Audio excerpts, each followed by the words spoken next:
I sat there, the warm tea still lingering on my tongue as the room spun, my vision blurred. But something inside me fought back. As the world around me grew darker, I held on to the one thing I couldn't lose: my mind. When I finally woke up, the first thing I saw was a lawyer's office, and my daughter-in-law's betrayal was clearer than ever. She thought I wouldn't survive the poison she slipped into my... But I was ready for what came next. Before we begin, may I ask, where in this big, beautiful world are you listening from? It's always a quiet honor to know who's sharing this space. Drop it in the comments and don't forget to subscribe. The sun hung low outside the kitchen window, casting a soft amber glow across the worn wooden table. The quiet hum of the old refrigerator was the only sound that accompanied the clinking of ceramic. Clara Collins stood near the stove, her fingers lightly gripping the handle of the... Her movements were precise, too controlled, like a surgeon preparing for an incision. Margaret sat at the table, her hands folded neatly in front of her. Her gaze lingered on the cup Clara was preparing, the faint aroma of chamomile wafting through the air. It was a scent she'd always loved, something calming and familiar. But today, there was a subtle tension in the room, a heaviness that made her chest tighten. Clara poured the hot tea, the steam rising in delicate curls. She slid the cup across the table to Margaret with a thin smile. "Here," she said, her voice syrupy sweet. "You've had a long day. Thought you might want to rest for a while." Margaret raised an eyebrow, her eyes narrowing ever so slightly. She'd noticed it earlier. The slight tremor in Clara's hands, the way her smile didn't quite reach her eyes. Something was off, but Margaret didn't respond right away. She took the teacup in her hands, letting the warmth seep through her skin. The first sip was smooth, soothing even. But then, a strange dizziness washed over, creeping from the back of her head down to the tips of her fingers. Her vision blurred for a fraction of a second. Margaret froze. She placed the cup down gently, her fingers lingering on the edge of the porcelain. Her pulse quickened, but she masked keeping her expression unreadable. It was subtle, but Margaret knew her body well enough to trust the warning signal. Across the table, Clara's smile curled at the corners, a glint of satisfaction in her eyes that Margaret couldn't ignore. "Maybe you should rest a while," Clara suggested, her tone a little too casual. "You don't look well." Margaret's mind sharpened, clearing the fog that had begun to cloud her thoughts. She forced herself to take a slow breath, steadying her... Something wasn't right, and Clara knew it too. Margaret slowly lifted the teacup to her lips again, but this time, she didn't drink. She let the liquid settle in her mouth for a moment, the warmth turning bitter. The moment Clara wasn't looking, Margaret discreetly spat the contents back into the cup. Her gaze flicked to the door where Emily stood, half hidden in the hallway, her expression tense. Emily had seen it. Clara's smugness was almost unbearable now, like a mask she was barely holding on to. Margaret rose from the table, steadying herself against the chair as her mind raced. She felt the rush of adrenaline pushing the dizziness aside, the clarity returning. The slow burn of betrayal curled inside her chest.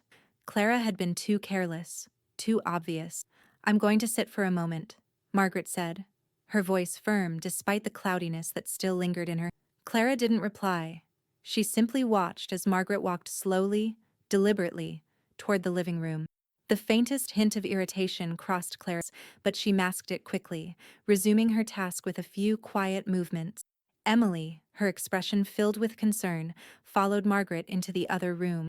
She didn't need to ask if everything was... She could see it in her grandmother's eyes. "You're okay, right?" Emily whispered, a nervous edge in her... Margaret nodded slowly, though her lips were tight. "Don't worry, dear. I'm fine." Emily's eyes darted toward the kitchen, her gaze darkening. She knew her grandmother wasn't the type to show weakness, but the suspicion gnawing at her gut only grew stronger. She turned to face Margaret, her voice softer now. "We need to talk to Ruth." Margaret smiled faintly, the first real flicker of warmth in her I think it's time we did. Later that evening, after a brief call to Ruth, they met at the kitchen table. Ruth's sharp eyes immediately took in the tension in the air, but Margaret didn't speak until the door clicked shut behind her. "Clara tried to drug me," Margaret said, her voice low but steady. "I didn't fall for it." Ruth chuckled softly, the sound almost like a secret joke only she understood. They want you asleep? Time to wake up. Margaret leaned back in her chair, the weight of Ruth's words sinking in. It was a simple sentence, but it felt like the opening shot of a war she hadn't expected to fight. The stakes had been raised and Clara had just made her first mistake. Emily looked at her grandmother, her fingers curled around her phone, ready to start recording. The pieces were beginning to fall into place. Margaret's mind raced with plans, each one more devious than the last. Clara thought she had won, but Margaret wasn't done. Not by a long shot. And as the evening shadows deepened outside the window, the quiet storm of revenge began to gather. The moonlight spilled across the darkened streets of Boston, but inside the office of Mr. Harris, it was a world of shadows and quiet determination. The sound of a single pen scratching across paper echoed faintly in. Margaret sat across from the seasoned estate lawyer, her hands resting on her lap, folded tightly together. She had been here countless times before, but tonight, the weight of the conversation was different. Her gaze was steady, unwavering. "I think Clara's up to something," Margaret said, her voice low but firm. She didn't need to explain further. Harris could already see the quiet storm gathering behind her eyes. Harris pushed his glasses up his nose, his expression grave. "What exactly are you suspecting?" Margaret paused, thinking carefully. The smell of coffee still clung to the air from earlier, but it wasn't the scent that had her mind working overtime now. It was the look in Clara's eyes, that sly, calculating gleam that had become all too familiar. "Clara's been pressing David about the deed transfer," she said. "She wants control. She wants my home." Harris's fingers tapped lightly on his desk, his face unreadable. "I've had a suspicion about this for a while. She's been working on him, manipulating his weakness. The deed transfer is her endgame." Margaret's jaw clenched, her hands tightening into fists. "David doesn't even see it, does he?" she murmured. "He's so blinded by her. He can't even see the trap she's setting." Harris leaned forward, his voice steady. "You're still the sole owner of the brownstone. It's not easy to change that without your consent. But it's clear she's been laying the groundwork." Margaret's eyes flickered to the window, watching the dark sky as the words sank. She had known. She had felt it. But hearing the confirmation stung in a way she hadn't expected. This wasn't just betrayal anymore. It was a calculated, cold assault on everything she had built. "I'm not going to let her take it," Margaret said, her voice hardening. Harris nodded as if he knew exactly what she meant. "You'll need to be careful. She's got her claws in David, and it's not going to be easy to pull him out. But you're not without resources, and you're not without options." Margaret shifted in her chair, her mind already working. "I need to know everything. Every move they make. I want to see it all." Harris's expression softened, almost imperceptibly. "I'll help you gather the evidence. But remember, Margaret, this is a long game." Just as he spoke, a soft ping interrupted their conversation. Margaret's phone buzzed on the desk. Her eyes flicked to it, her heart quickening. It was a message from Emily. "Got something." The text read, followed by a video file. Margaret didn't hesitate. She tapped the file open, holding her breath as the video began to play. Clara's voice cut through the silence, her words laced with arrogance. "David's too weak to see what I'm doing, but once I get control of that place, we'll have it all. The brownstone, the money, everything. It's just a matter of time before your mother is out of the picture." Margaret felt a cold wave of satisfaction at the sight of Clara's smug face, her voice dripping with confidence. She had been right. Clara had been making her move all along, but now they had proof.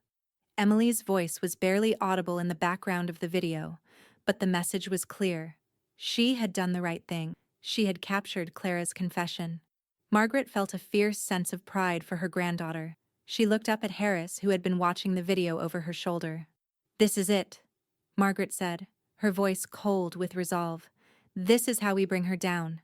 Harris didn't speak at first, his fingers tapping thoughtfully on the desk. Then he gave a slow nod. "Use their poison. Write your antidote." Margaret's lips twitched into a small smile. Ruth's words had found their mark.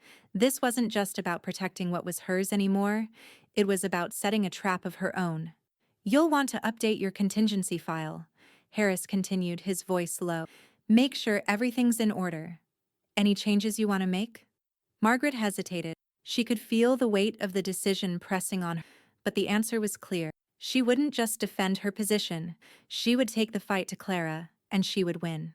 I'll make some adjustments, Margaret said, her voice steady. And I want everything locked down. No room for error. She reached for the envelope Harris handed her, the heavy weight of it almost symbolic. Inside were the legal documents she would need to keep Clara at bay. But more importantly, it was a first step. A declaration of war. Margaret stood up, straightening her back. Let's get to work. As she walked out of the office, the weight of the envelope in her hand felt like a promise. Clara thought she had the upper hand. She thought she was in control. But Margaret wasn't done yet. Not by a long shot. And as the door closed behind her, the first real move in the game had been made.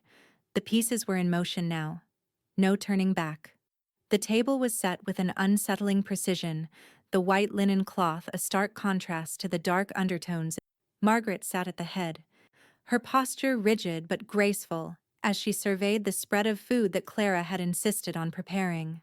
Her daughter-in-law had gone to great lengths to create the illusion of normalcy, a carefully staged dinner, with laughter, conversation, and familial warmth. But beneath the surface, Margaret knew the truth. The tension hung thick in the air, the undertone of something far more sinister than any meal could cover.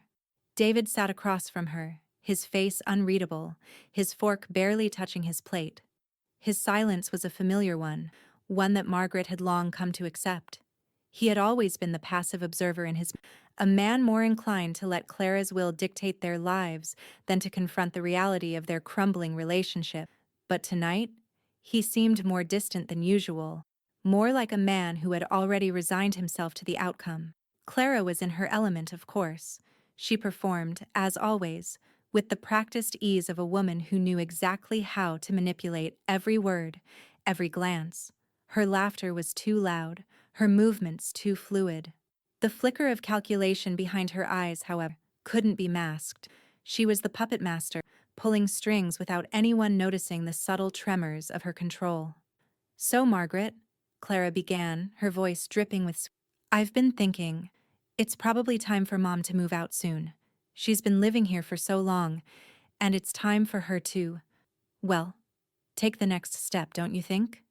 David stiffened slightly, but didn't speak, his eyes flicking between Clara and Margaret. Emily, sitting beside Margaret, tightened her grip on her glass, her fingers white against the crystal. She could sense it too. The tension that Clara was trying to cover with polite conversation. It wasn't about the dinner. It was about the takeover. Margaret's eyes remained fixed on her plate as she took a slow bite of the chewing thoughtfully, unfazed. Clara was trying to bait her, trying to provoke some reaction, some sign of weakness. But Margaret wasn't going to give her the satisfaction. Her thoughts were 100 miles away, already planning the next move in the game. Clara glanced at her, her lips curling into a smile that didn't reach her eyes. You know, Margaret, she continued, her tone smooth and measured, I've been looking at some properties. It's time to downsize, don't you think? The brownstone is a bit much for someone your age. David looked up briefly, his brow furrowed, but he didn't comment. He never did. His silence was a shield, a passive agreement to whatever Clara wanted. Margaret didn't blame him anymore. She simply accepted it. He had made his choices, and now he would live with them. Clara's words hung in the air like a lingering poison, but Margaret didn't flinch. Instead, she took another slow bite of the meal, her expression carefully neutral. Every word, every move, every breath in the room was a calculated step in the dance of control that Clara thought she was winning. But Margaret wasn't playing for the same prize. You've always been so accommodating, Margaret, Clara said, her eyes flashing with a cruel edge. I do appreciate it. It's not easy, I'm sure, having to let go of the things you've worked for. Emily's gaze was hard now, narrowed with suspicion. She knew her grandmother better than anyone. Margaret didn't need Clara's approval, didn't need to pretend to be anything but herself. That was the first mistake Clara had made, underestimating the woman across from her. Ruth's words echoed in Margaret's mind. She doesn't know you already moved her out. On paper. It was true. Clara's victory was a mirage. The deed was done. The papers had been signed, the trust irrevocable, the contingency file secure. Clara could scheme and plot all she wanted, but the game had already shifted in Margaret's favor. Margaret placed her fork down slowly, the silence hanging between them like an unsaid challenge. Clara was watching her closely now, trying to read the subtle sign. But there would be none. Not tonight. Not ever. Clara, perhaps sensing the shift, took another sip of her wine, her smile never wavering. Well, we'll see what happens. I'm sure David will help me figure out the best course of action. Isn't that right, David? David blinked, his gaze finally meeting Clara's. His voice was soft, almost distant. Yeah, I'll help, he muttered. But there was something in his tone, something that didn't sit quite right with Margaret. As Clara continued her performance, Margaret's thoughts were elsewhere. She was already moving beyond the dinner, beyond Clara's words. She had seen through the illusion. The battle wasn't about who controlled the brownstone. It was about something far deeper, more insidious. The control Clara had over David, over their lives, and the hold she thought she had on Margaret. But Margaret wasn't just fighting for property. She was fighting for dignity, for justice. And she had the upper hand. Clara's mistake was thinking she could force Margaret into submission. Emily excused herself from the table, heading toward the hallway, her phone slipping from her pocket in a practiced motion. Margaret's lips curled in approval. Emily was watching everything, recording the small, telling moments that would be the nail in Clara's coffin. The evening wore on, but Margaret remained steady, unshaken. Clara's performance was growing more desperate with each passing moment, and that was exactly what Margaret had hoped for. The cracks were showing. As dinner came to a close, Clara smiled once more, a smile that could never truly mask the bitterness under. Margaret returned the smile with one of her own, calm, collected, and colder than the glass of wine Clara was sipping. Margaret had already won. Clara just didn't know it yet. The office of Mr. Harris was quiet, save for the soft rustling of papers and the occasional scratch of his pen. The air was thick with the weight of what was about to happen. Margaret sat at the polished oak desk, her fingers curled around the edges of the trust documents that lay before her. The room, bathed in the soft glow of afternoon light, felt like a distant world from the turmoil brewing outside. Clara's words still echoed in her mind, her calculated venom slipping through every syllable. But today was different. Today, Margaret was taking the power back. Mr. Harris cleared his throat and slid the stack of papers toward her. His usual calm demeanor tinged with the understanding of the gravity of the moment. "I've made the necessary adjustments," he said, his voice measured but warm. "Everything's in place. This trust will ensure that Clara has no claim to the brownstone or anything else you've worked for." Margaret glanced over the papers, her fingers lightly grazing the words. The trust was ironclad, irrevocable, unyielding. It would shield her from Clara's manipulations and ensure that Emily would inherit everything. Clara's name was absent from the document, the space where it should have been stark and undeniable. It was a deliberate exclusion, a silent blow in the ongoing battle.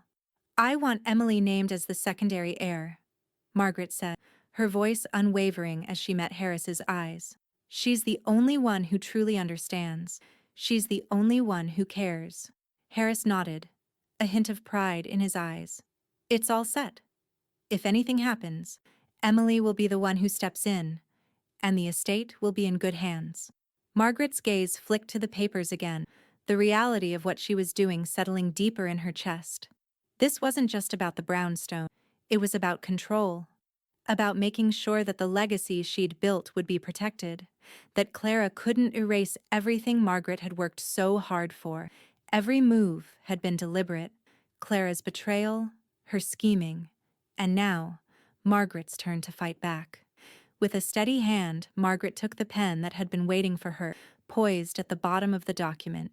She signed with precision, the ink flowing like the final stroke in a masterpiece of strategy.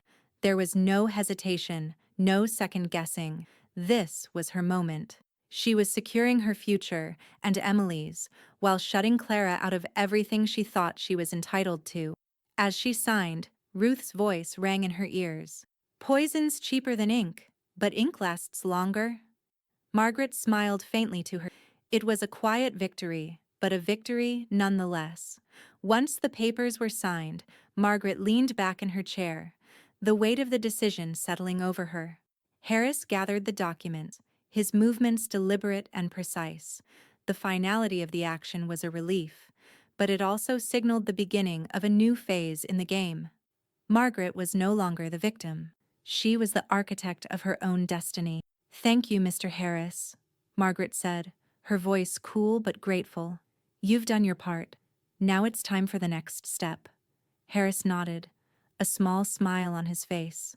It's my pleasure, Margaret. I'll make sure these are filed properly and you'll be protected.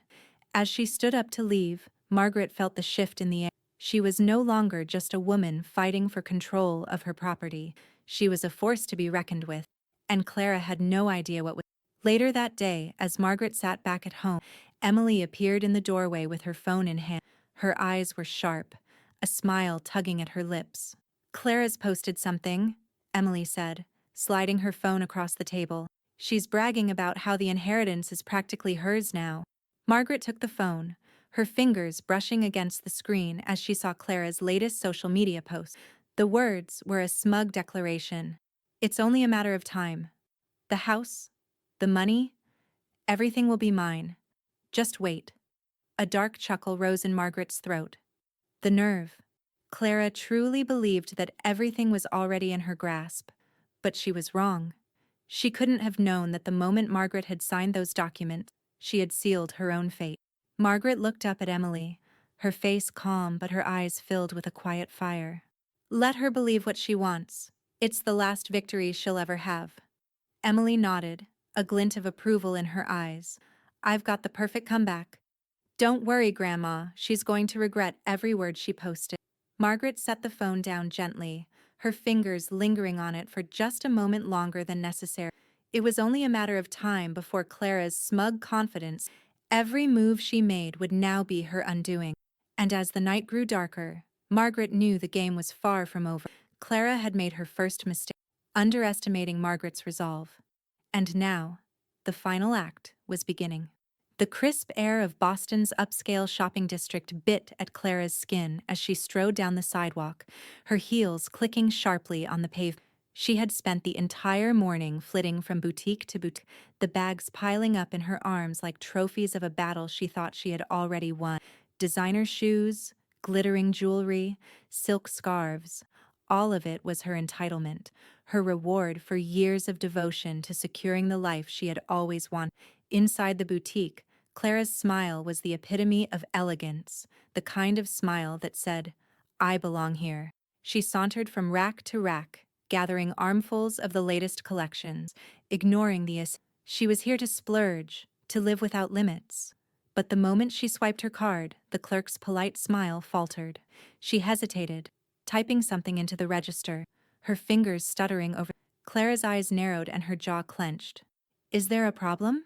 Clara asked, her voice cool but her eyes flashing. The clerk hesitated, a nervous glance flicking between Clara and the register.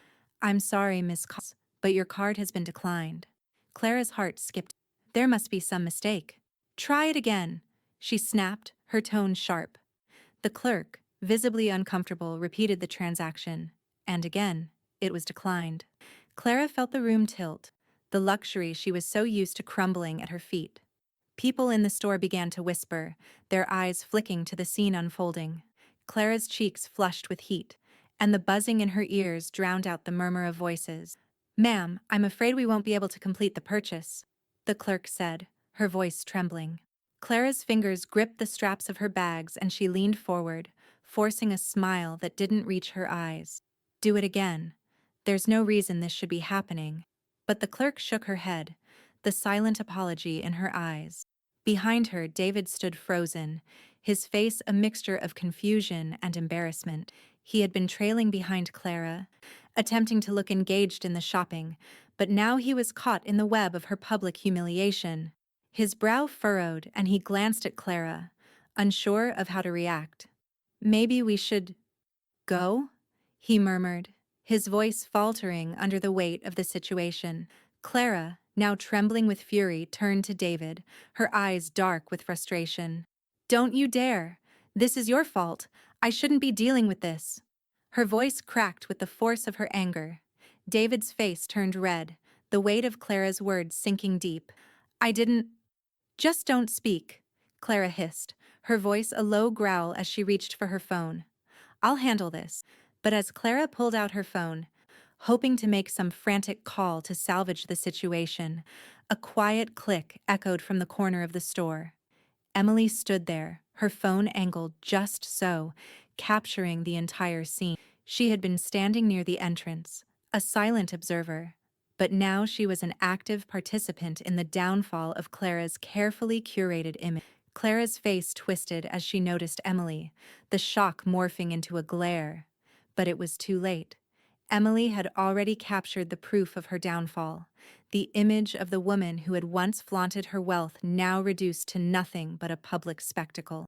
David, still unsure of how to fix the situation, stumbled forward, attempting to shield Clara from the gaze of the crowd. "Let's just go. We'll figure it out, okay?" His voice wavered, the cracks in his loyalty beginning to show. Clara ignored him, her eyes locked on the phone in Emily's hands. "You think this is funny?" she spat, her breath coming in shallow bursts. Emily didn't flinch. "No, I think it's the reality of your choices," she said, her voice cold, every word calculated. Clara turned away, fuming. The humiliation was suffocating, her reputation crumbling before her eyes. She was used to controlling the narrative, shaping how people saw her. But now, everything had unraveled in one catastrophic moment.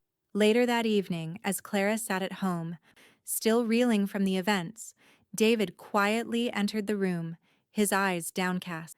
The shame hung between them like a thick fog, both of them too proud to speak, but too wounded to ignore the distance that was growing between them. Clara's phone buzzed on the table, its screen lighting up with a new notification. She snatched it up without hesitation, hoping for some reprieve, some glimpse of the world still at her feet. But it was a message from her bank. "Your account has been frozen due to suspicious activity." Clara's heart pounded in her chest as she reread the message. "No," she whispered, the words slipping from her lips like a prayer.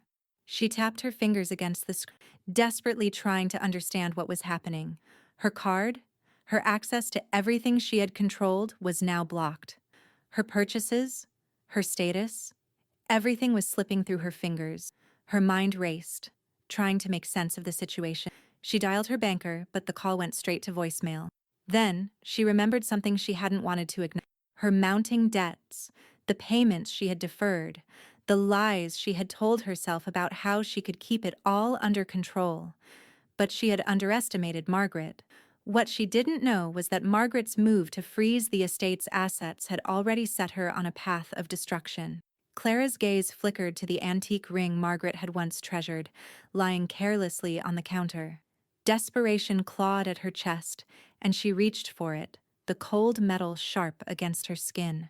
With trembling hands, she picked it up, her eyes briefly reflecting the dim light. Clara knew what she had to do to stay afloat, and she was willing to make any sacrifice to keep the illusion intact, even if it meant selling the one piece of Margaret's legacy that could still hold value. The pawn shop was only a few blocks away, but the moment Clara stepped inside, she would seal her fate. The pawn shop was dimly lit, a cold, metallic smell hanging in the air like stale regret. Clara's fingers tightened around the antique ring, the weight of it heavy in her. The ruby, once a symbol of Margaret's history, glowed faintly in the low light, its brilliance a stark contrast to the dullness of the room. Clara had crossed a line today, but she was beyond caring. Desperation made everything seem like a temporary solution. She had been here before, in moments of anxiety, but never with something this precious, something this irrevocable. The cashier eyed the ring suspiciously as she held it up to the light, a frown tugging at the corners of her lips. Clara's breath quickened as the transaction proceeded. She would get the cash she needed to fix the mess her life had become. The thought of her account being frozen, the luxury she had come to rely on slipping away. It was too much. 2,000, the clerk said, her voice flat as she slid the receipt toward Clara. Clara nodded, too focused on the exchange to care about the price. As long as she could keep up the charade, it would all be fine. The ring was just a relic. A thing she could trade for control again. But as she left the pawn shop with a few $100s and the bitter taste of defeat lingering on her, she couldn't shake the image of Margaret's face. It felt like betrayal, an ugly stain that threatened to consume her. Later that night, as Clara paced the living room, the door creaked open. David stepped inside, his face unreadable, but the weight of his silence was suffocating. He had been gone for most of the day, attempting to distance himself from the chaos, but it only made the growing tension between them more palpable. "I can't believe you," Clara muttered, staring at the cash in her hand. Her voice was a low hiss, laden with frustration. "You have no idea what it's like to lose control, do you?" David flinched at the tone, his shoulders slumping. "Clara, I don't understand. What's going on with you? This isn't like you." Clara snapped her head around, her eyes flashing with anger. "Don't pretend to care. You've been useless this entire time." She tossed the ring receipt onto the coffee table, the crumpled paper a symbol of her desperation. "I did what I had to do. You should be grateful that I'm trying to fix things." David glanced down at the receipt, his expression clouded with confusion. "Clara, you sold the ring?" His voice softened, disbelief evident in his tone. The anger flared inside Clara. "What do you expect me to do, David? You want me to let everything slip away? I'm trying to save us." But it wasn't just about the ring. It was about control. It was about a feeling of power that had slipped through her fingers and had left her grasping at straws. It was about her growing awareness that she might have pushed Margaret too far. Suddenly the doorbell rang. Clara froze, her chest tightening. She hadn't been expecting anyone. When she opened the door, her worst fears were confirmed. Margaret stood there, calm, collected, the weight of 1,000 unsaid words hanging in the air between them. "I'm here about the ring," Margaret said coolly, her voice low but firm. "The pawn shop receipt is traced back to you." Clara's stomach lurched. "You?" Her words were choked off by the growing realization of what Margaret knew. She had been caught, exposed in the worst way possible. The lies, the manipulation, the betrayal, all laid bare. Margaret stepped inside without waiting for her eyes sharp with purpose. "You think I didn't notice? That you'd get away with stealing from me? This was never about the house, was it, Clara? It was always about everything I built. You wanted to take it all." Clara's hands trembled as she grasped the edges of the doorframe, her breath coming in shallow bursts. "It's just a ring, Margaret. It's just a thing. I needed the money." "It's not just a ring, Clara," Margaret said quietly, her gaze unwavering. "It's a symbol, a piece of my history, and you thought you could take it from me without consequence." David stood silently by, the weight of the moment suffocating. His eyes flickered between Clara and Margaret, torn between his wife and his mother. He wanted to say something, anything, but the words were stuck in his throat. Emily appeared behind Margaret, her phone discreetly aimed at the scene unfolding before them.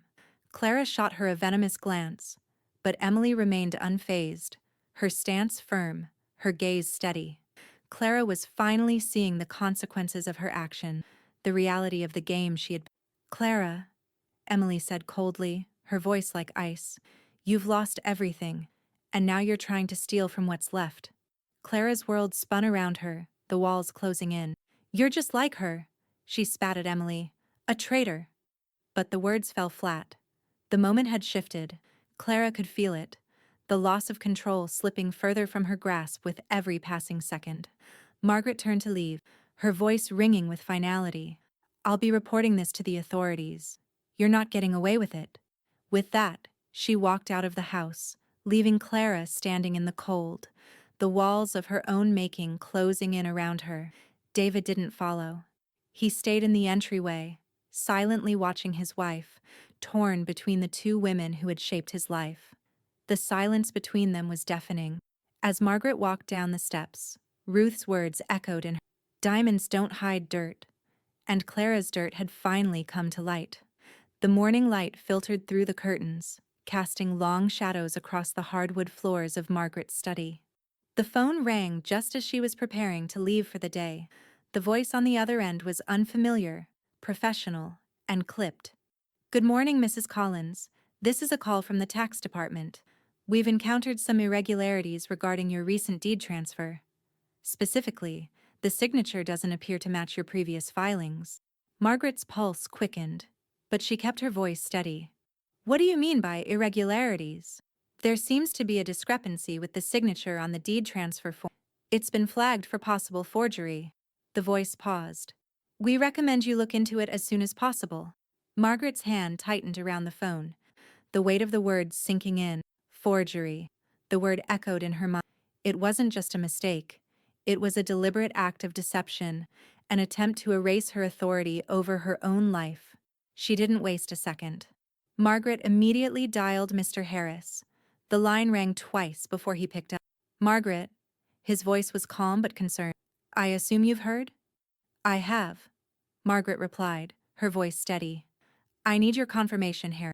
Is it what I think it is?" "Clara," he said, his voice flat with disappointment. "She signed your name without your consent. I've seen the document. It's unmistakable. It's a forgery." A cold chill crept down Margaret's spine. She had known Clara was capable of manipulation, but this was a step too far.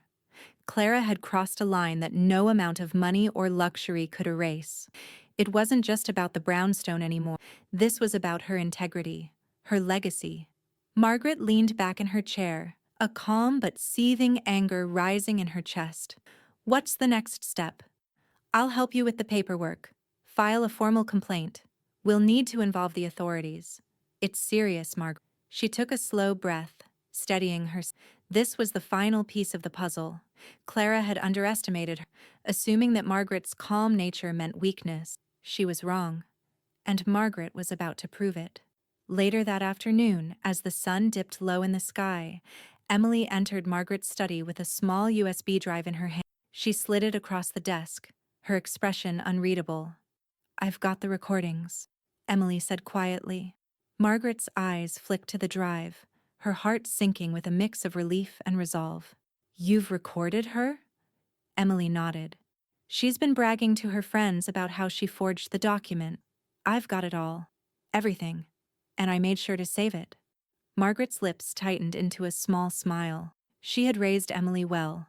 She had raised her to see the truth and take action.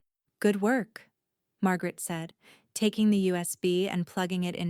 The screen flickered to life, and Emily's voice spoke clearly from the speakers as the video began. Clara's voice rang out, full of arrogant confidence. "Once the deed is transferred, I'll be in full control. Margaret won't even know what hit her. It's a simple thing. Just one signature. Once it's done, the house is mine." The recording continued with Clara boasting about her manipulation of David, the way she'd convinced him to support her action, all while betraying Margaret's trust. Emily had been right to record it.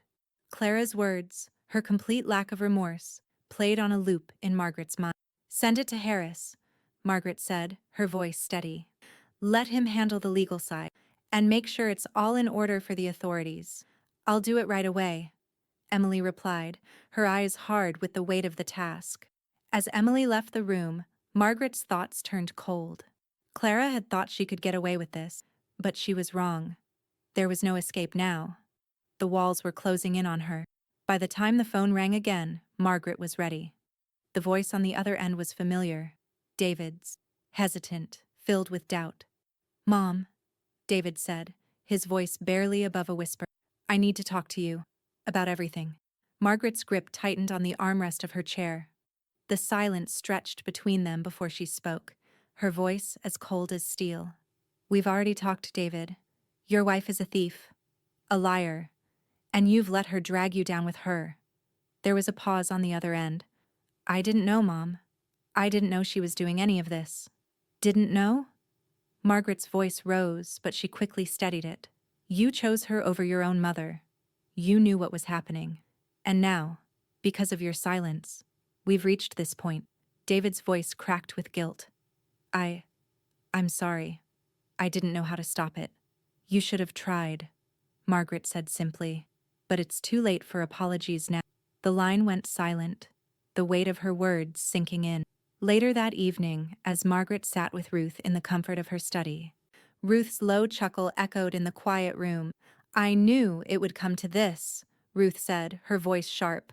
Forged documents, lies, manipulation.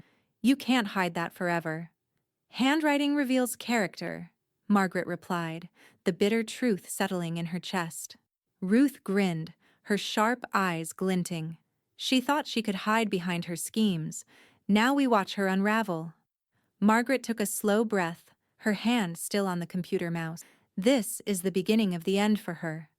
The sound of a siren wailed faintly in the distance, a reminder that Clara's actions were about to catch up with her.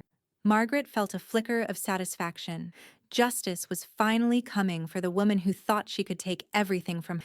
And as the night deepened, Margaret knew that Clara's web of lies would soon be exposed for the world to see. The knock at the door was sharp, insistent, like the beginning of a storm breaking. Margaret stood by the window, her fingers brushing the edge of the curtain as the quiet buzz of tension filled the air. She had been expecting this, knew it was coming, but it still made her heart beat a little faster. The finality of it. The doorbell rang again, louder this time. Margaret turned, her eyes locking with Ruth's across the room. Ruth's face was unreadable, a slow smile creeping across her lip. The battle had been fought in the shadows, but now it was out in the open. Shall we? Margaret said quietly. Ruth nodded, her eyes twinkling with satisfaction. Justice stirs slowly, but it stirs, my dear. Margaret straightened her shoulders and made her way to the door, the weight of everything she had worked for now so close to the point of resolution. She opened it slowly, and two men in plain clothes stepped forward, their badges visible but tucked neatly under the folds of their jackets. Mrs. Collins? The taller one asked, his voice authoritative but polite. We're with the Fraud Investigation Division. We need to speak with you about a recent matter. Margaret nodded, her face calm, unreadable. Come in, she said, stepping aside to allow them into the entryway. As the men entered, Margaret's gaze flicked over to Clara, who stood at the base of the stairs, her face pale and tight with fear. She had been pacing, wringing her hands nervously, but now her eyes locked onto the investigators with a mixture of disbelief and panic. I don't know what this is about, Clara stammered, her voice shaky as she stepped forward. There must be some mistake. What are you doing here? The investigators exchanged a glance, the tall one speaking first.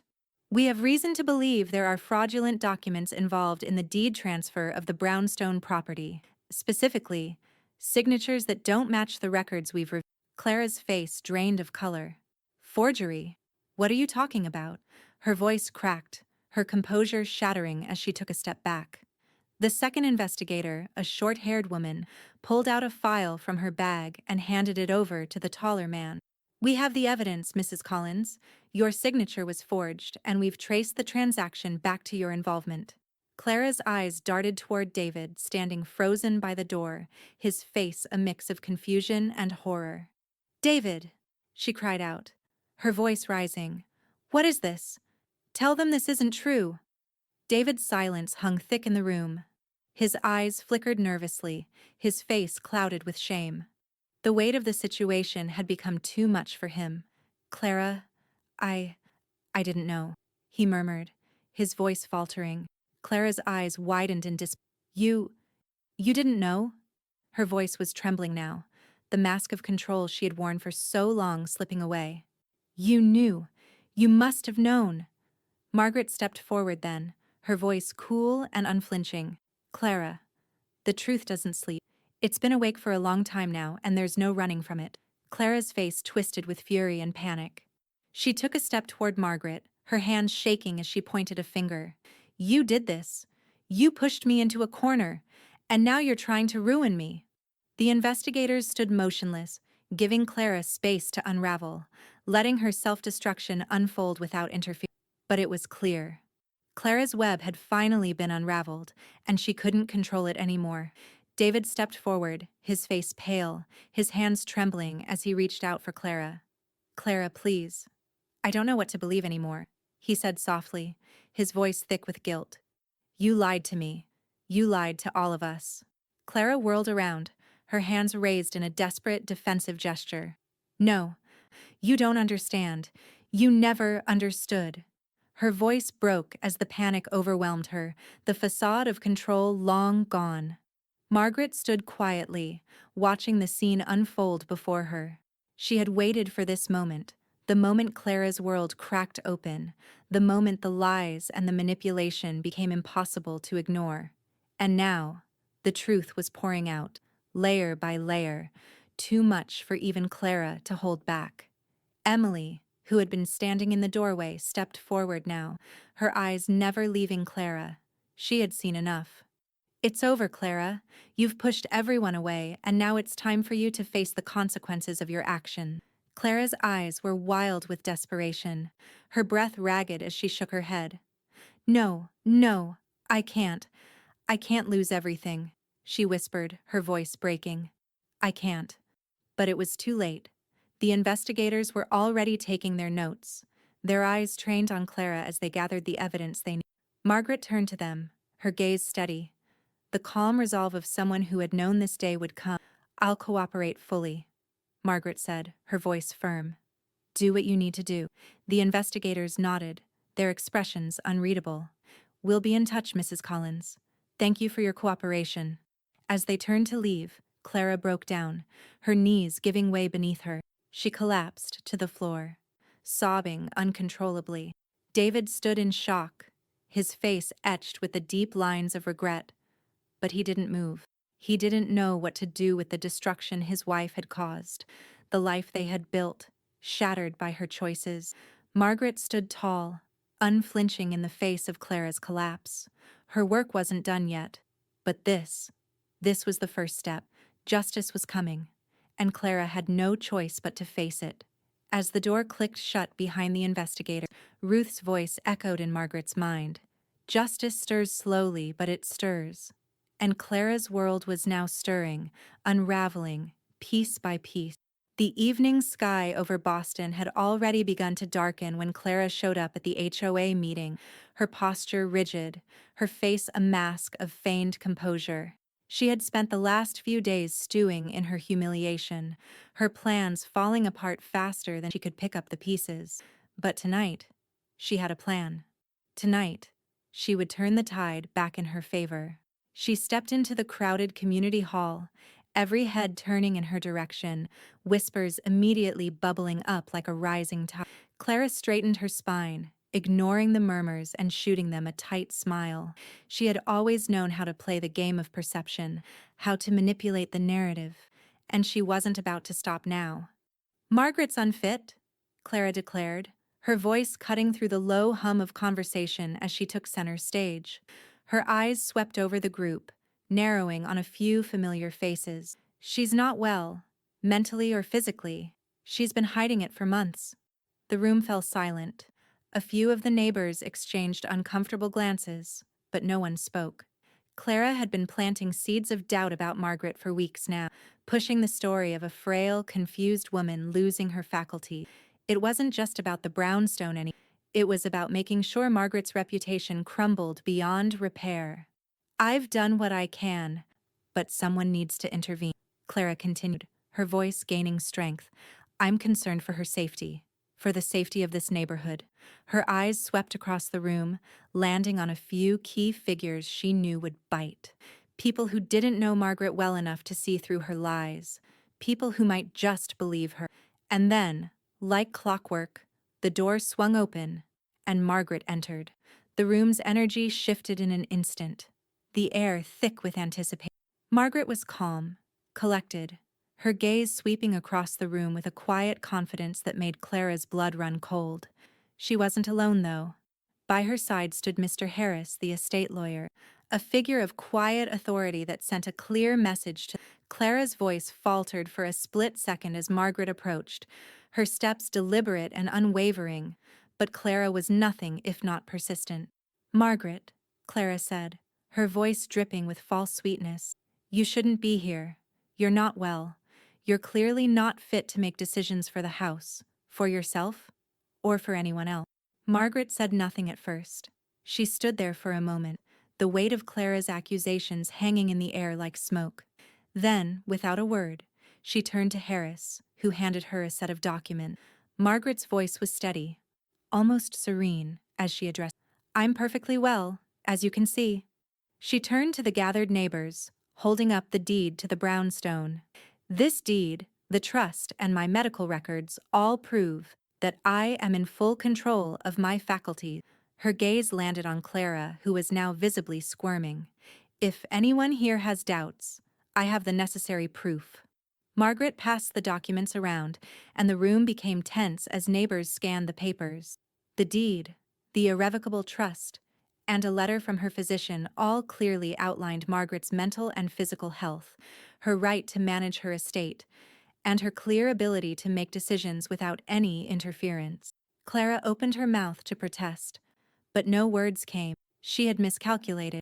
The lies were unraveling, and she could feel it in the room, the shift in how people were looking at her now. The whispers had stopped. All that remained was silence.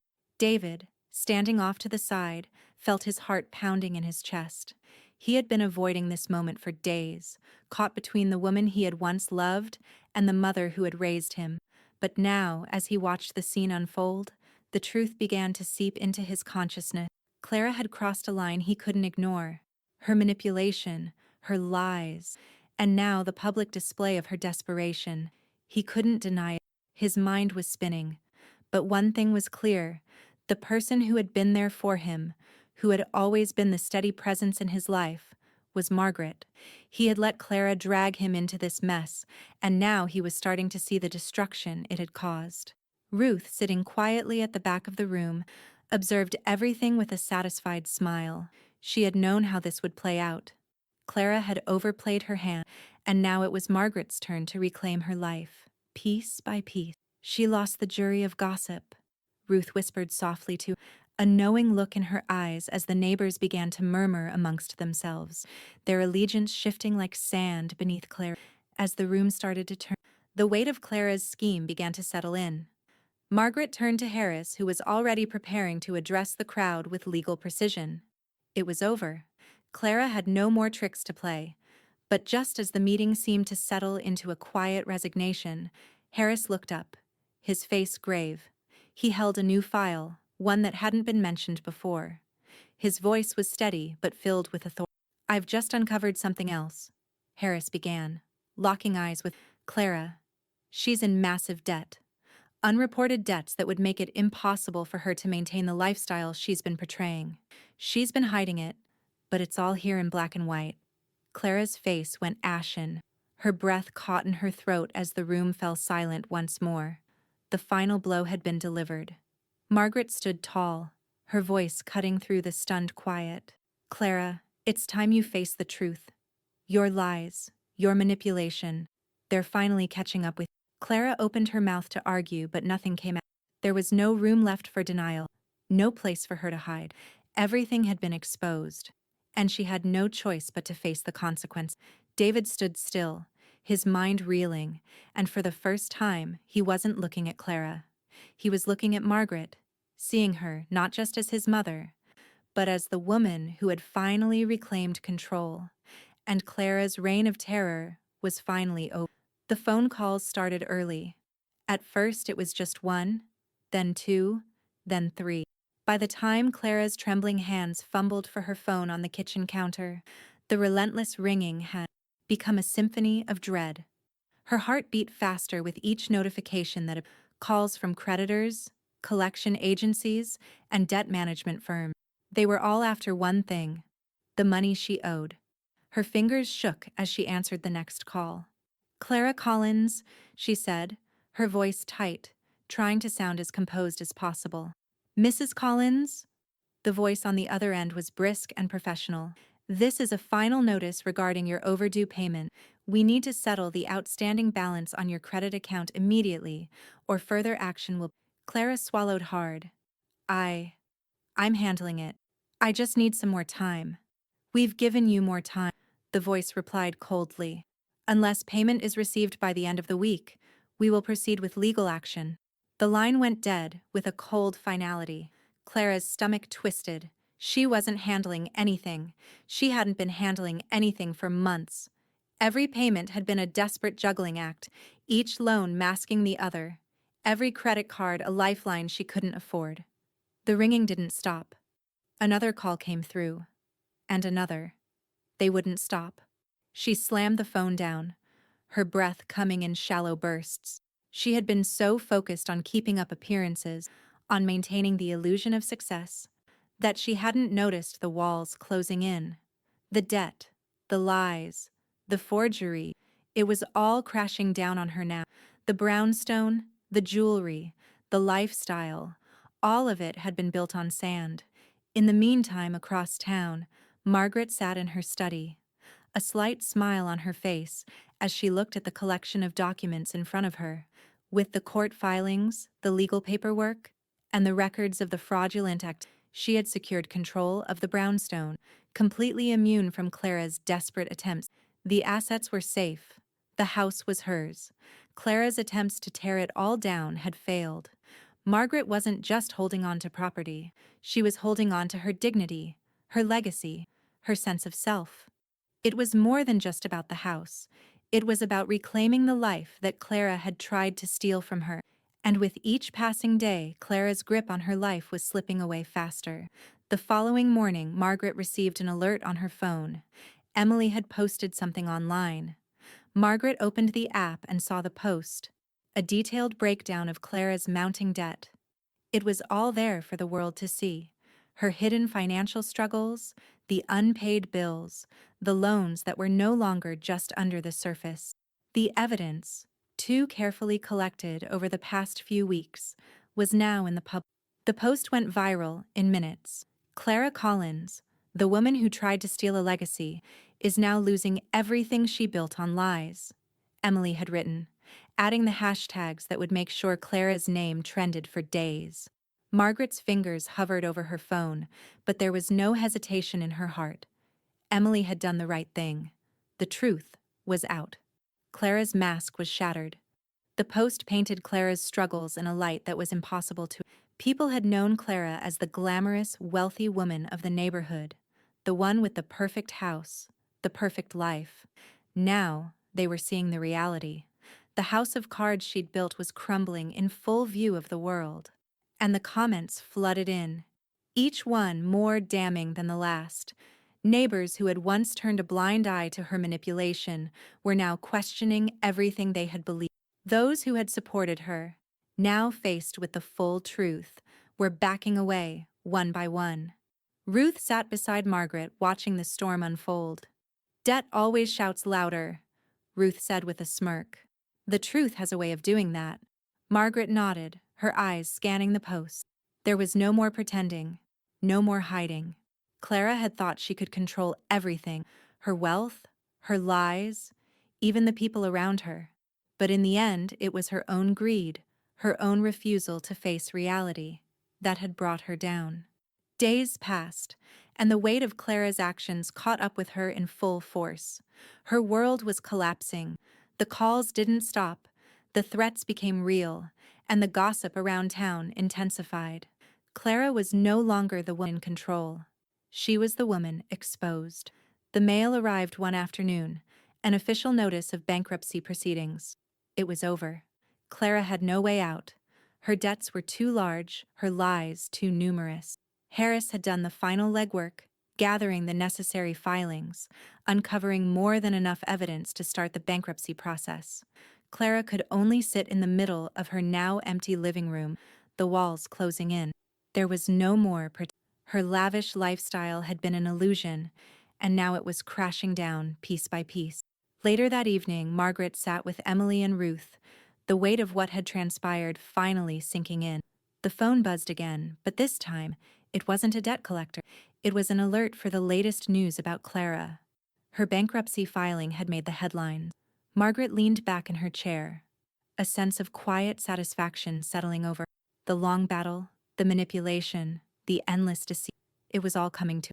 Justice is a slow burn, Ruth said, her smile tight. But it burns bright in the end. Margaret's eyes were steady as she looked at her granddaughter. It's done. Clara's had her turn. Now it's time for us to rebuild. The past was finally catching up with Clara. And as the last pieces of her empire crumbled, Margaret felt the quiet certainty of the future. One where she, not Clara, would hold the reins. And as the night grew darker, Clara's fate was sealed. She had made her choices, and now, she would pay the price for every lie she had. The front door slammed open with a force that rattled the windows. Margaret barely glanced up from the papers spread before her. She had been expecting this. Clara had finally snapped, the last vestige of control slipping from her grasp. Clara's footsteps echoed through the hallway, furious and heavy. "You think you've won, don't you?" she shouted, her voice raw with rage. Her words were like weapons, jagged and cutting as she stormed into the living room. Margaret's eyes remained calm, her gaze steady and unwavering as Clara approached, her every step a thundering declaration of defiance. She had seen this before, the desperation in Clara's movements. The woman was cornered, and when cornered, Clara fought like an animal. Emily stood near the doorway, her phone already in her hand. Clara's eyes flickered toward her, a flicker of recognition followed by a flash of anger. But Emily didn't flinch. The phone was already recording. The lens trained. She had learned long ago not to give Clara the satisfaction of ignoring her presence.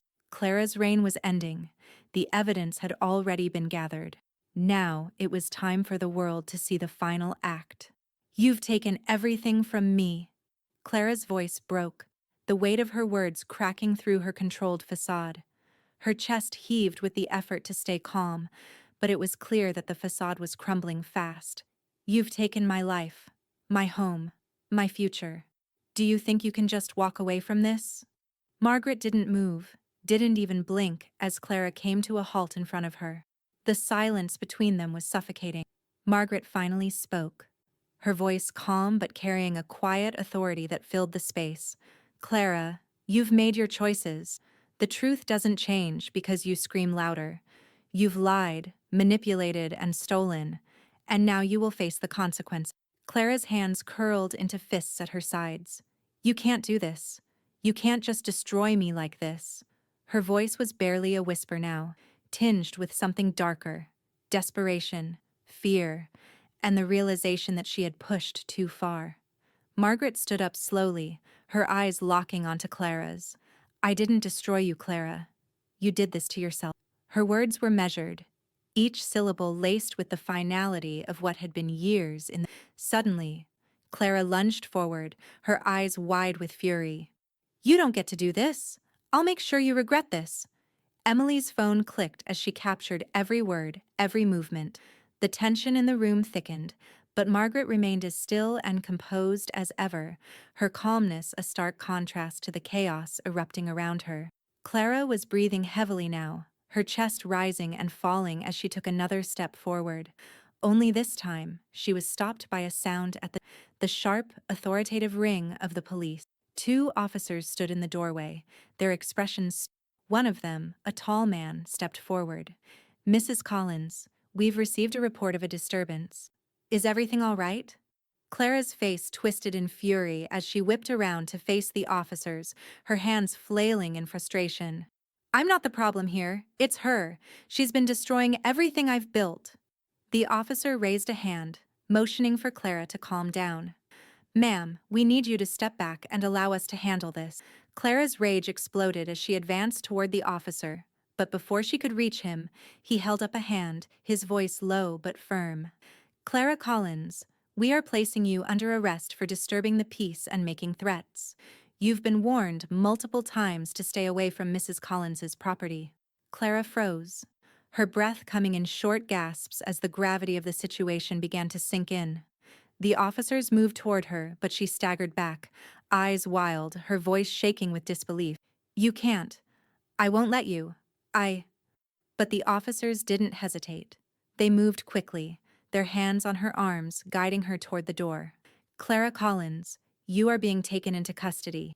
Please cooperate. Clara screamed, her voice raw with a mixture of rage and terror, but it was too late. The door closed behind the officers as they escorted her out of the house, her struggles becoming weaker with each step. Margaret stood still, her eyes trained on the door as it clicked shut. She didn't need to speak. She didn't need to make any grand gestures. Clara had already revealed herself, her lies, her manipulation, her inability to face the truth. The battle had been won. The truth had triumphed. Ruth's voice whispered from behind her, a knowing tone in her words. She's drowning, Margaret. The weight of her own lies is finally too much. Margaret nodded slowly, her face unreadable. She glanced at Emily, who was still holding her phone, the recording capturing everything. She hadn't missed a single moment. Let her have her meltdown, Margaret said softly. It's the last bit of control she'll ever have. Ruth smiled faintly, a knowing glint in her eyes. She's been a liar, a thief. And now? Now she's nothing but a broken shell. The world is watching. As the officer's car drove off into the night, Margaret remained silent, her mind already moving ahead. Clara's fall had been inevitable. There was no more running. The last piece of the puzzle had been put into place, and as the darkness of night deepened, so did Margaret's quiet sense of victory. She had endured, and now she would rebuild, piece by piece, with the legacy of her strength in. But Clara's story wasn't over yet. The game was far from done. The morning was gray, the air thick with the weight of what was about to unfold. The sheriff's car sat outside the brownstone, its presence undeniable. Clara's world had already unraveled in public, but this was the final humiliating blow. She had ignored the warnings, the signs that she was losing control. Now, they had come to take everything. Clara stood by the front window, staring out into the street. David was nowhere to be seen. He had retreated into a shell of guilt, confusion, and regret. He hadn't spoken to her much in days. She knew the end was near for him, too. How could it not be? He had watched, silent, as everything fell apart. The knock on the door was firm and unyielding. It came again, louder this time, shaking the last threads of her composure. Her heart pounded in her chest as she moved toward the door, her breath shallow and ragged. The truth had come for her, at last. Clara opened the door to the sheriff standing tall, his face unreadable. He was flanked by 2 deputies. Behind them, a few neighbors had gathered, standing just beyond the gate, watching with bated breath. "Mrs. Collins," the sheriff said, his voice low but firm, "we've received the final order. You are to vacate the premises. It's time to leave." Clara's knees felt weak, but she held herself upright. Her pride wouldn't let her collapse in front of them. "No," she whispered, a futile protest, but it was out of her mouth before she could stop it. The sheriff looked at her with sympathy, but no mercy. "I'm afraid there's nothing we can do. The order has been signed. You need to leave." Clara's head spun as she realized the truth. She had no choice but to leave the house that had been her fortress for so long. She turned back into the house, stumbling toward the stairs. Her footsteps echoed hollowly as she reached the top of the landing, her eyes falling on the room she would never see again. The house was so quiet now, the space around her vast and empty. She had built this world, her world, and now it was slipping through her fingers. Downstairs, Margaret had arrived, silent but steady. She had made sure everything was in order, and the sheriff, along with the authorities, had been instructed to carry out the eviction. No more games, no more lies. Margaret stood near the fireplace, her posture calm and unwavering. She had been through too much to flinch now. She was safe. This time, she was truly safe.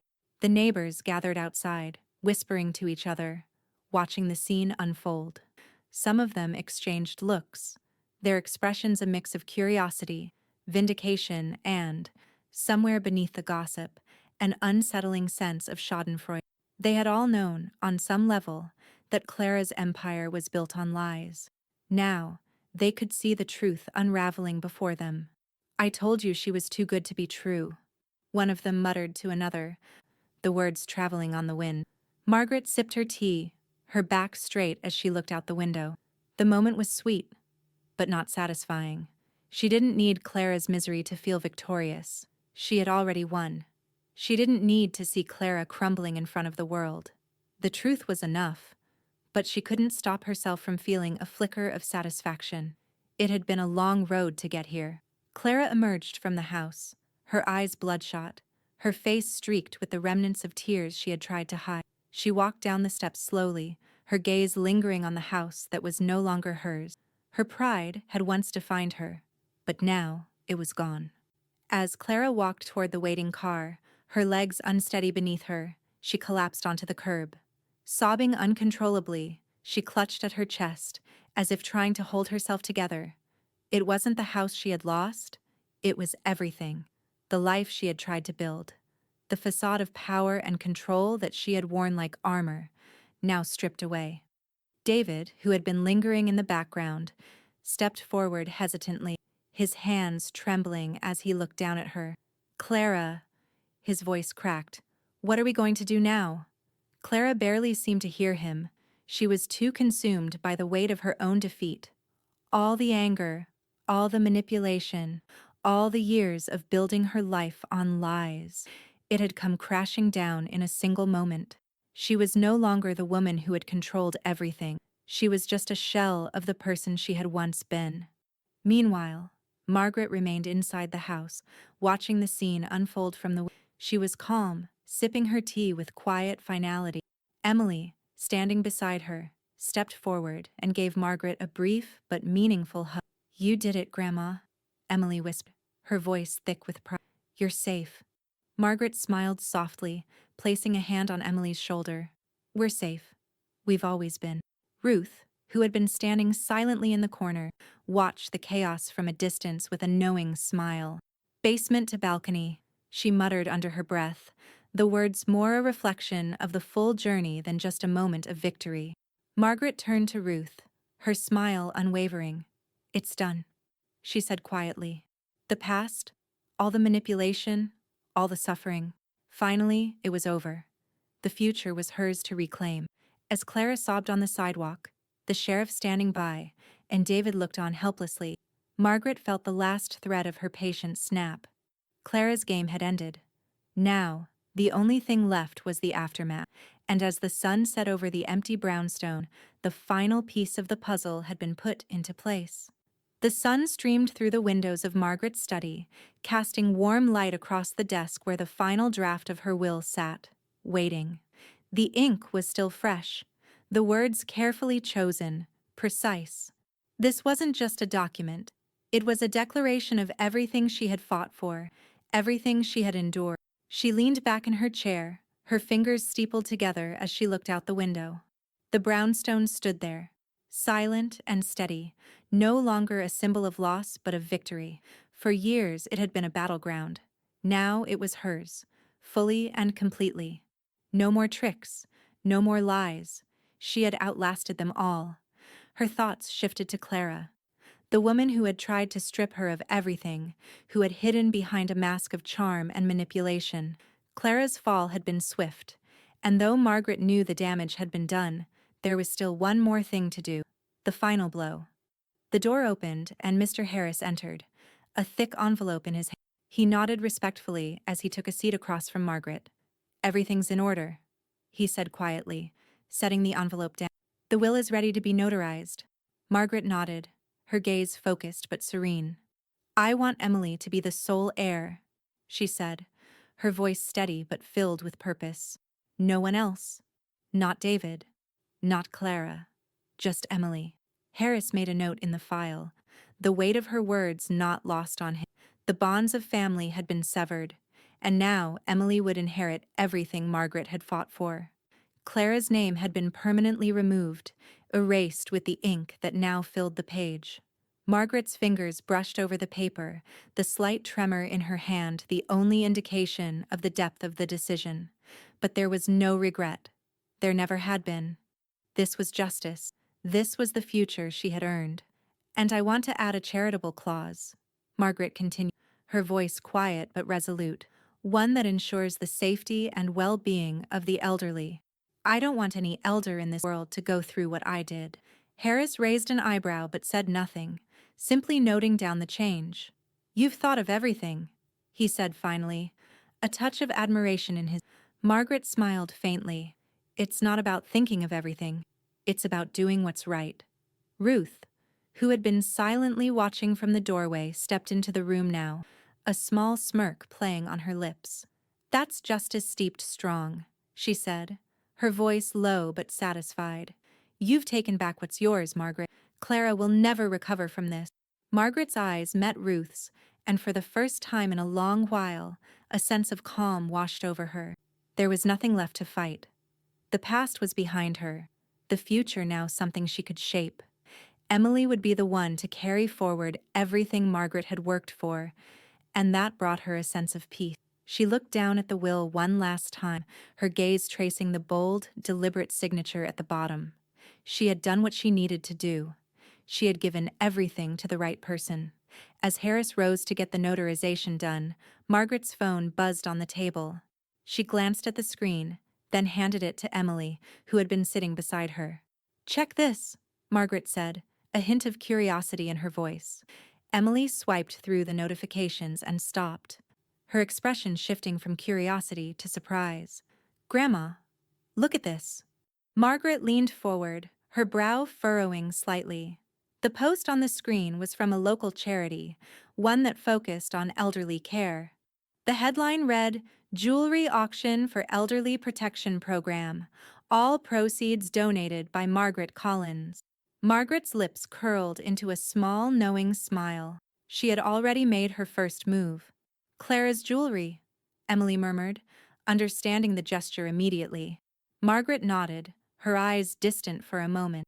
Clara's belongings, her opulent, glittering jewelry, had been seized as part of the bankruptcy. Now, Margaret had donated it all to a fundraiser to help protect the very elderly who Clara had once disregarded. It was poetic, in a way. Clara's world of luxury had crumbled, and it was now being used to do something meaningful, something that would make a real difference. "I wanted it to go to a good cause," Margaret said softly, as if to herself. "Let the world see where her greed has led." Ruth's chuckle echoed in the room. "Let her jewels be the chains that bind her." Harris, who had been finishing the paperwork, looked up at Margaret with a mixture of admiration and quiet respect. "You've handled this with grace, Mrs. Collins. Justice, as it should be."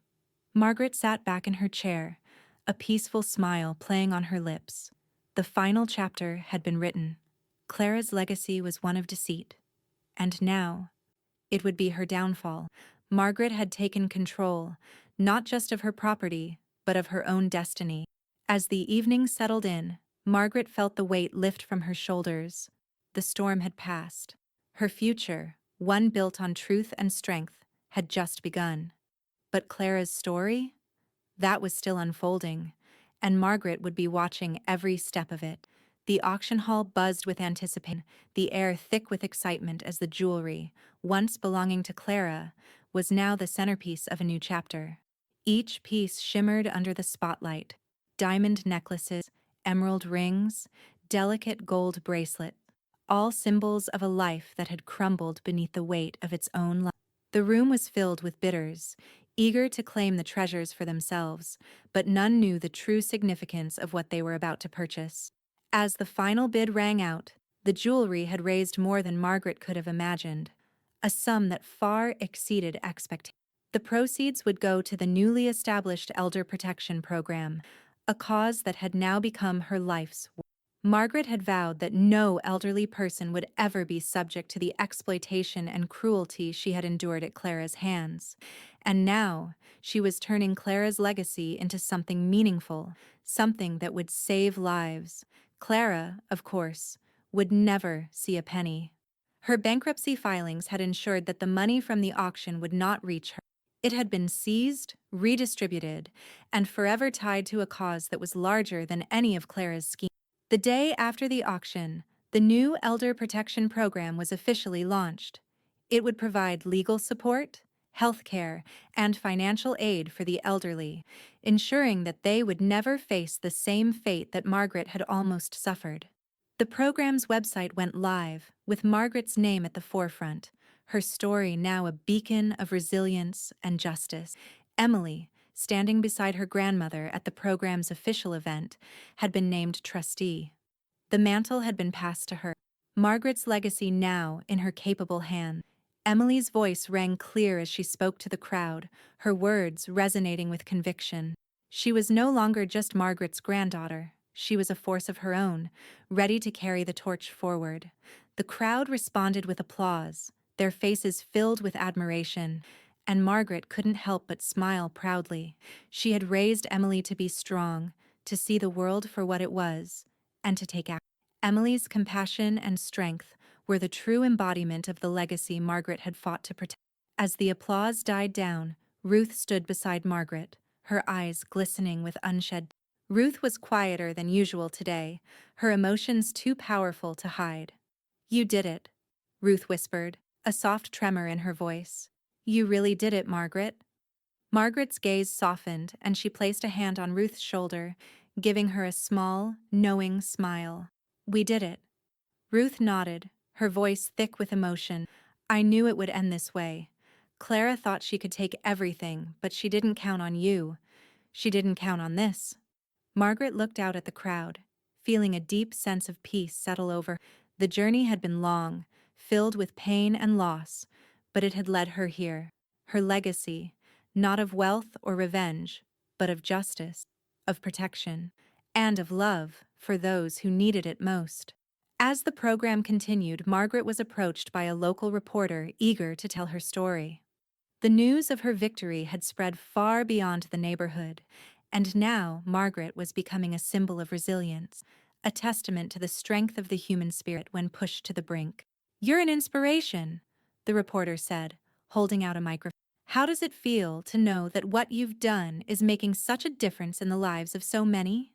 Margaret paused, taking a moment before answering. "It feels like peace," she said softly, her voice unwavering. "Finally, peace." The reporter's eyes shone with admiration, but before she could ask another question, a quiet, almost imperceptible shift occurred in the crowd. Margaret's gaze turned toward the back of the room, where a lone figure stood, watching from the shadows. David. He had come, but he wasn't here to celebrate. His presence was more like a ghost, lingering, uncertain. He had never been the man Margaret had hoped he would be. He had chosen Clara over her, had allowed his own silence to contribute to the destruction of their family. But Margaret didn't need to speak to him. She had already said everything she needed to say. Clara was gone, forgotten, lost in the depths of her own failures. And now, David was left to pick up the pieces of the life he had broken. The reporters and guests continued to surround her, but Margaret's gaze lingered on David for just a moment longer. There was nothing left between them now, nothing but the remains of what could have been. She had let go of him long ago.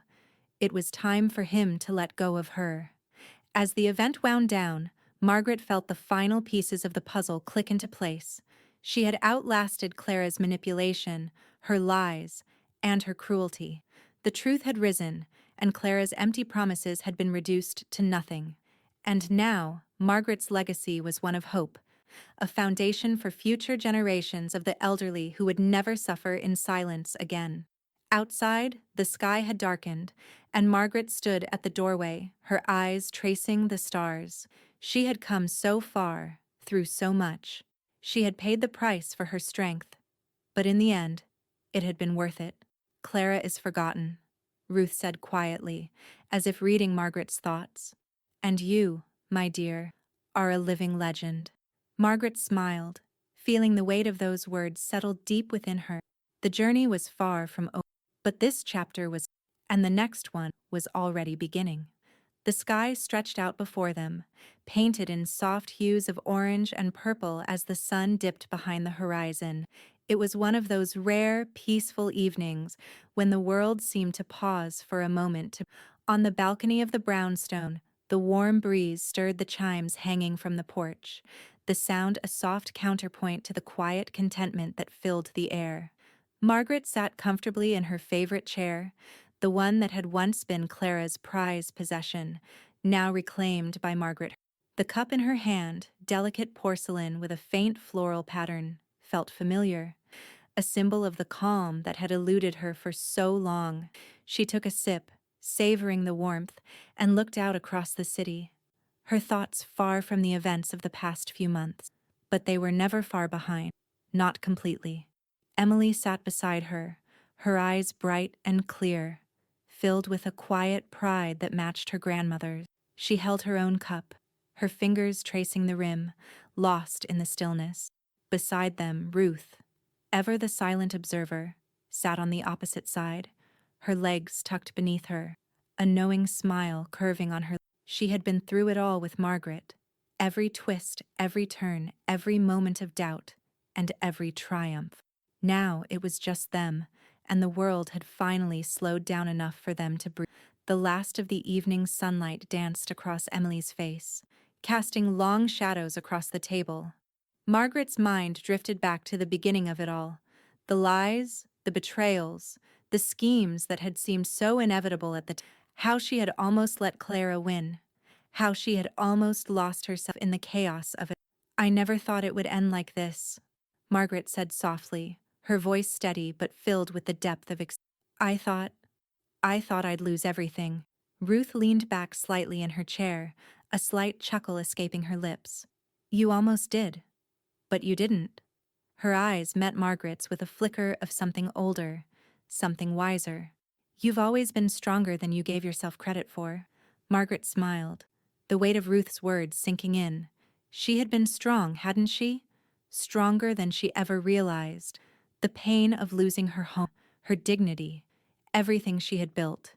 It had been a test, but it had only made her stronger. She had faced down betrayal, manipulation, and lies, and now she was standing here, on the other side of it all, with a future to rebuild. A future she controlled. Emily set her cup down gently and reached for Margaret's, her grip firm, reassuring. "I'm proud of you, Grandma," she whispered. "You've taught me so much." Margaret's heart swelled, and she squeezed Emily's hand in return. "And you've made me proud, too." They sat there in comfortable silence for a while, the sun now fully set, leaving behind a soft twilight. Margaret looked out across the city once more, the quiet hum of the street below, the distant sounds of the world continuing on. But it felt distant now, like she was looking in from the out. "Do you ever think about Clara?" Emily asked, her voice quiet, almost hesitant. Margaret's gaze softened as she turned to Emily. "Sometimes, but not the way I used to." Ruth's voice cut in, low and certain. "She's gone, Margaret. You won. She lost. You don't have to carry her anymore." Margaret nodded slowly. "I know. But part of me wonders if she ever realized what she was really doing." "I don't think she ever understood the cost." "She knew," Ruth replied, her smile faint but knowing. "She just didn't care." Margaret took another sip from her cup, feeling the warmth of it settle in her chest. The silence between them wasn't uncomfortable. It was a peaceful understanding. Everything had fallen into place. The pieces of her life, her future, were whole again. Clara had tried to take everything from her, but in the end, she had lost it all. As Margaret set her cup down on the table, her eyes met Ruth's. There was something in Ruth's gaze, something that spoke of the years they'd shared, the battles they'd fought together. "I think it's time I let go of the past," Margaret said, her voice calm but resolute.